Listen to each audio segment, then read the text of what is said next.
There's something to be said for wanting to be stable in your vibration so that the person you attract is also stable in their vibration. Exactly. And so, no, that's not crazy. But to proclaim yourself as broken and not ready doesn't make you readier. So words like, I'm getting ready to be ready to be ready to be ready to be ready. I'm getting ready to be ready. And I'm having a really good time. We'll just put it to you this way. You can hear this, believe this, take this to the bank. So much of the expansion that is before you will take place within a relationship. So don't try to get it all done first, because the best relationship is with someone who also wants it, who isn't there either, who's on the way to it too. How much fun you have in your evolution together. But if you feel insignificant and you want to attract someone already enlightened, then you don't do it. And then you worry that you're not enlightened enough. You're enlightened enough. You're successful enough. You understand it all. And so attracting someone just like you could be a really lovely thing, because this person who is just like you, who like you understands that life is continuing and that there's more to be experienced, and that the discovery of the new and the moving toward it is what the best of life is. So many people think, and you slipped into that just for a moment here, that I got to get it all manifested and then I'll bring someone in to enjoy my manifestations. No, you want a creator to join you, not a creation looker-atter. But it would stand to reason that, I know the women that I've gone out with are in the same place as I am. And I have initially thought that was a great thing. A lot of them don't think so. I get the sense that they want me to be more, they want more. So they're not the match. But then why did I get in front of them if they're not the match? Because you were a match, and it helps you to know something more, and that's just fine. But don't make everything that's coming be like what has already come, because it won't be. It'll all be different. So just enjoy the differences. Just enjoy the evolution that these last relationships have allowed you, because they've put clarity in you. They've put more into your vortex. And the more you align with what's there, you see, there's enough in your vortex to keep you happy for 20 or 30 years. But it's vibrational. And so what you want to do is enjoy the discovery of these vibrations turning into things. That's what life is. When a vibration of confidence and a vibration of worthiness and a vibration of love manifests, it comes out in words like, oh, life is so good, and isn't this a beautiful day, and you are the most beautiful thing I've ever seen, and let's do this, and let's do this, and let's do this. It's all there. Let it manifest in those ways. It will. It can't not, you see. Mostly what everybody needs to do is just stop worrying about it and trust the vortex. But you got to get in the vicinity of the vortex and start getting whiffs of the vortex. You know, we could talk all day, every day, and we just about do, about how this all works. And we can encourage all day, every day, and we just about do, how significant and valuable the meditation process is in the allowing of the rising of your vibration. But until you sit and focus and feel the detachment, these are just words that don't mean anything to you. But when you've focused on something and you've felt yourself go into that sort of detached state, then this was a meaningful conversation that we had. But until then, it isn't. And then as you're coming out of meditation, because the meditation allowed you connection to your vortex, and you're in the receptive mode where now what's in your vortex can flow easily into your mind. Until that has happened to you and you've had the idea of wanting to play with your music system, then these are just words that don't mean anything to you. Or until you've had a sensation so illogical and yet so powerful that you want to move all your furniture around in your perfect house, then these are just words. But Esther had come to know the value of following those kinds of impulses because she gets us. So when these thoughts that don't mean that much to you because they're kind of random, but here's the key, they feel compelling to you. It feels like something you want to do. In fact, it feels so compelling to you, it doesn't feel like you can do anything else right now except that. And then you get to witness the playing out of it until you're actually standing in the middle of something so meaningful to you and you realize, oh my, that's how I got here. Well, humans want the whole roadmap. You want all the details. Jerry used to laugh at Esther because before the navigational systems, she would ask him to look at the map and tell her where she was going. She was doing all the driving. And he'd say, you're going to do this. And she'd say, and then what? And he'd say, well, then we're going to do this. And she'd say, and then what? And he'd say, you're not going to remember this. Let me just give you turn by turn.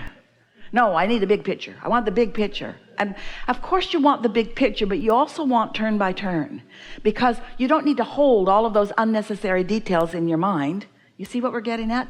Your inner being will give you turn by turn. You'll get impulse by impulse by impulse by impulse. The key for you, all you have to know is, hey, this feels good. And most of all, know where it came from. This is the thing that you're helping us to say, such an important thing to say.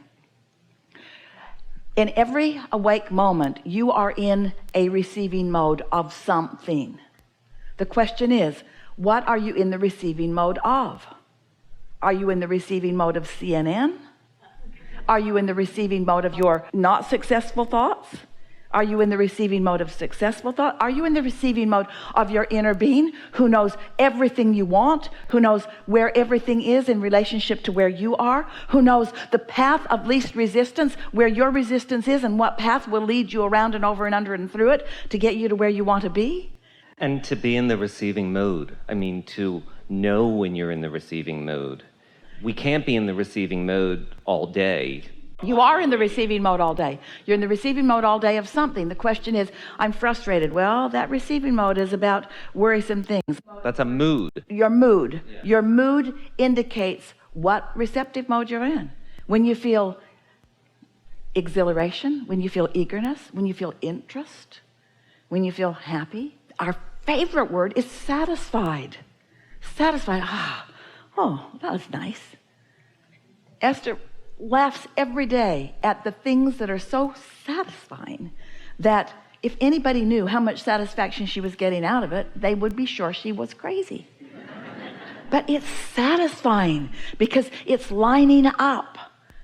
Things that most people wouldn't even notice are satisfying. The universe is just knocking itself out.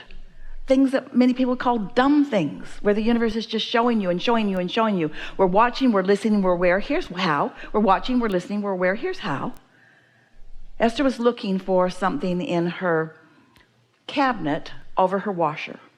And when she opened the door, it wasn't there. And her friend was standing there and said, what are those things up there on the top?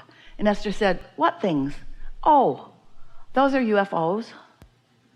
A friend gave them to Jerry and I years ago, and we just put them there because we didn't have time to play with them then, and then I forgot that they were there.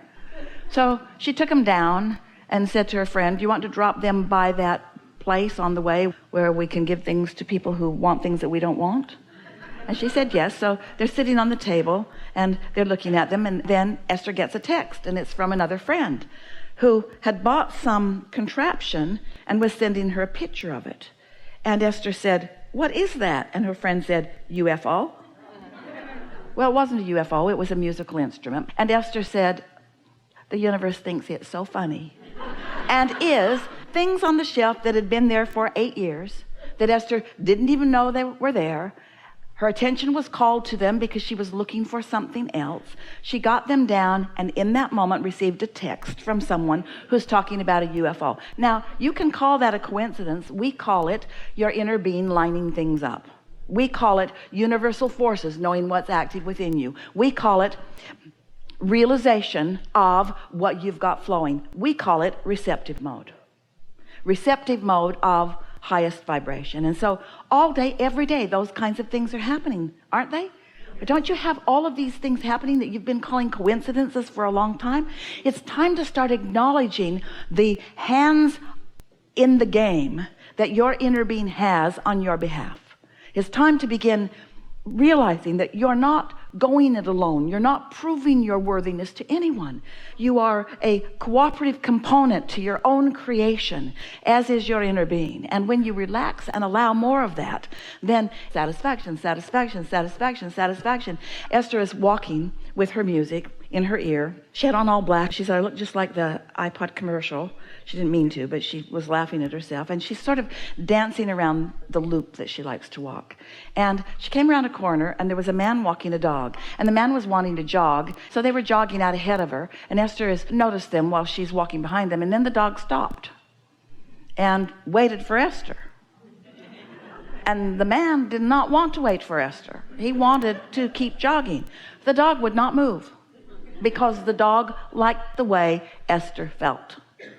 And so Esther got up alongside of them, and then the dog looked at Esther, and Esther looked at the dog, and Esther looked at the man, and the man looked away. And then Esther began walking, and the dog began walking, and then the man started to jog, and the dog wouldn't jog.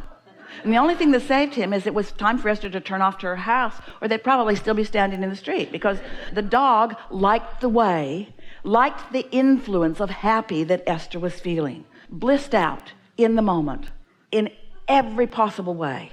That's your natural state of being. That's who you are. That's how you're supposed to feel. That's who your inner being is. That's who your inner being knows you to be. That's what your inner being is always promoting, you see.